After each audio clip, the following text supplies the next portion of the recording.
Hey everybody, it's Dan Cheney, and it's time for another Music Charts Archive show here on DJNTV. This week I'm going to take a look back at songs that hit number one in 1991. And I picked out my personal 10 favorite. I'll count them down today. 27 songs hit number one in 1991, which might be the last year where there were actually more than 10 number one songs that I liked. So let's do it. Let's count down my personal favorite number one songs from the year 1991 on this week's edition of the Music Charts Archive Show.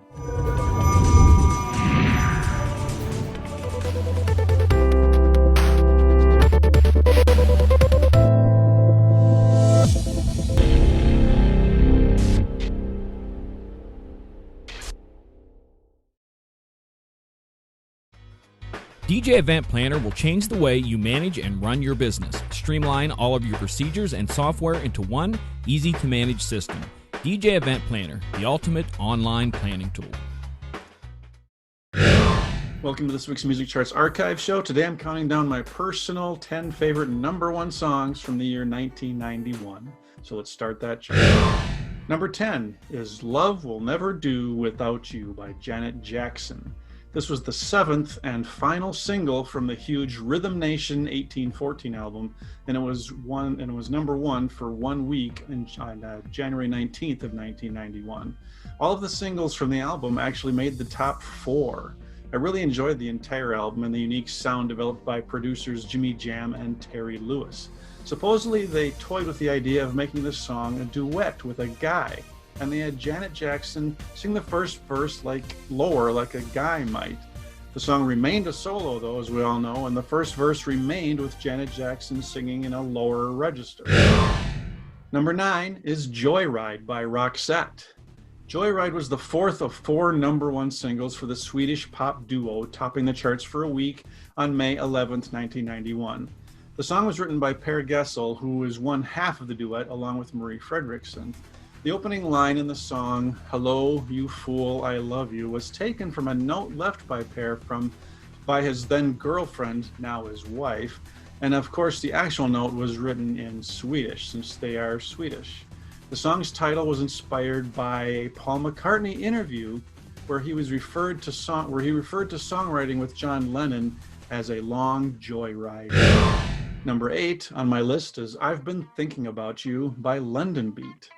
London Beat was a British and American pop group who began charting in the UK in the late 80s, but this was their first single in the US, and it was number one for a week on April 13th, 1991. It was from their second album called In the Blood, which also contained their only other top 40 song in the US, a song called A Better Love. I've Been Thinking About You was written by the band members and hit number one in over 10 different countries. The song hit not too long after the band Fine Young Cannibals broke through in the US, and when I first heard this song in the early 90s, I actually thought it was a Fine Young Cannibals song. At number 7, I have More Than Words by Extreme. The ballad More Than Words was a number one hit for rock band Extreme, and it topped the charts for a week on June 8th, 1991. The vocals are by frontman Gary Cherone, while Nuno Betancourt played acoustic guitar and sang harmony. The song was a big departure from the band's normal funk metal style and was a blessing and a curse. It was a big hit, obviously, but it also deceived the public in a way about what the band really was. The band ultimately embraced the song, however, and plays it at every live show. They followed the song with another acoustic top 10 hit called Wholehearted. At number 6, Cream by Prince. Prince had 5 songs top the charts, and Cream was the last to do so. It was number one for 2 weeks in November of 91. It was from his album called Diamonds and Pearls and is full of subtle, suggestive lyrics. Some critics have compared it to the classic song Get It On, Bang a Gong by T-Rex, with the object of Prince's affections being referred to as filthy cute, and the girl in the T-Rex song being referred to as dirty sweet. The video was directed by Rebecca Blake, who also directed the video for the song Kiss. It shows Prince in the video and his friends hanging out in a train station and eventually performing the song.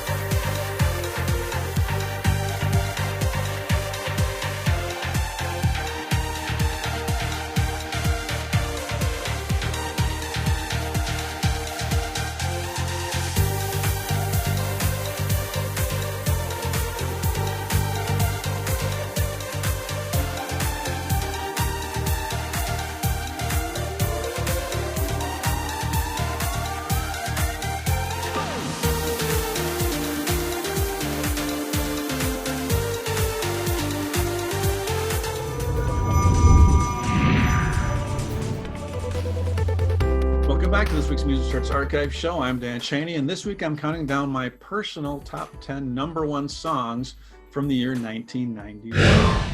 Number 5 on my list is Unbelievable by EMF. EMF is a British band, and the letters in their name supposedly stand for Epsom Mad Funkers. However, there is a hidden track on their Schubert Dip album called EMF, which gives some alternate meanings for the acronym. The song Unbelievable is from that Schubert Dip album and was number one for a week on July 20th, 1991. The song features samples of comedian Andrew Dice Clay saying, "Oh," and a couple of times saying, "It's unbelievable." The band, which is split up and reformed 3 different times, would chart with only one other single in the US, a song called Lies. Number 4 on my list is Baby Baby by Amy Grant. Amy Grant is one of the most popular contemporary Christian artists of all time. When she decided to try and expand her audience by releasing more secular pop music, she got some blowback from Christian audiences, but she did definitely expand her reach. Her album Heart in Motion was a big commercial hit and produced 5 hit singles. Baby Baby was the first release from the album and was number one for 2 weeks in late April and early May of '91. Grant was inspired to write the lyrics one day while seeing her 6-week-old daughter, Millie. Baby Baby got 2 Grammy nominations, including one for Song of the Year, and Grant performed the song at the Grammys with Millie making an appearance. Number 3 on my list, Gonna Make You Sweat, Everybody Dance Now by CNC Music Factory. CNC Music Factory was a group formed by producers David Cole and Robert Clivillés, and they had a big year with their album Gonna Make You Sweat, which produced 3 top 5 singles, including obviously the title track, which was number one for 2 weeks in February of 1991. The vocals were performed by Martha Wash, and the rap parts performed by Freedom Williams. The music video featured model Zelma Davis lip-syncing Wash's vocals. Wash tried to negotiate for some sleeve credits and royalties, and eventually ended up suing Cole and Clivillés along with Sony Music for fraud and deceptive packaging. The case was actually settled in 1994. At number 2, we have Black and White by Michael Jackson. Black or White was the first single from the Michael Jackson album Dangerous, and in an era where before songs now routinely debut at number 1, this song rose to the top in 3 short weeks. It was the fastest rise to number 1 since the Beatles did it in 3 weeks with Get Back in 1969. Black or White stayed at number 1 for 7 weeks from December 7th, 1991 through January 18th of 1992. Jackson became the first artist to have number 1 songs in the 70s, 80s, and 90s. The video was directed by John Landis, who had directed the Thriller video for Jackson. The video features Macaulay Culkin and George Wendt and has Jackson performing the song in various locations around the globe. At the end of the video, people of different ethnicities and races form into one another back and forth all over the place. And at number 1, my personal favorite song that hit number 1 from the year 1991, Everything I Do It For You, Bryan Adams.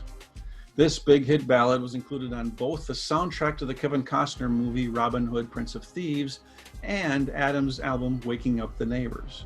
Adams wrote the song along with Robert and Mutt Lange using the music from the movie composed by Michael Kamen. They supposedly wrote it in about 45 minutes.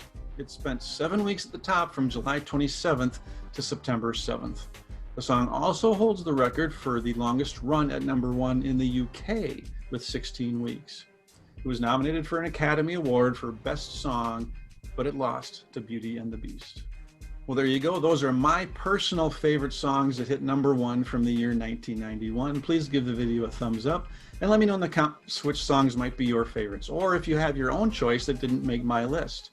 I have to give some apologies to any Mariah Carey fans out there. She actually had 3 number 1 songs in 1991, but none of them made my personal top 10.